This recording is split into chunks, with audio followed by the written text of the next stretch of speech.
You know, my underlying purpose in life is to live, learn, and pass it on, I think. You know, I've always believed in trying to make, you know, just trying to add value. I used to have the day I realized what my purpose was when I became really good friends with the trading floor manager in Toronto, Canada, a guy called John Telford. And Johnny Telford was about 6'11", probably the tallest man I ever met. And when he stood on the trading floor desk, he was well into like 7.5 feet. And he used to bellow at about 6 o'clock in the morning for all the traders, you know, to come around and they'd do like a team talk. And he was like my mate. And he told me, he says, Seka, he goes, you just got to remember, buddy, he goes, just keep adding value wherever you go.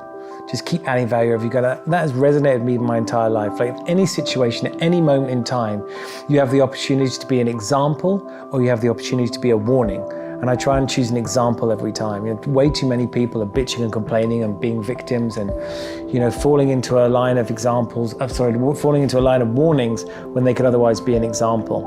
And I really found that in that moment of conflict, in that moment of jumping into fight or flight, I can kick myself out of that by asking myself a better question. I've seemed to found that in my life, the answers to life are always in the quality of the questions that you ask.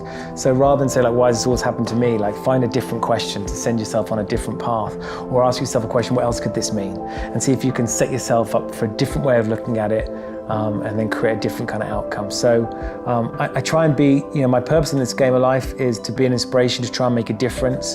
I'm passionate about learning things and I'm enthusiastic. I'm 44 years old. I still feel like I'm 14 or 24 or something like that. I don't think, when they interviewed a group of 100-year-old people, they all said they still felt they were 25, it's just their bodies hadn't kept up.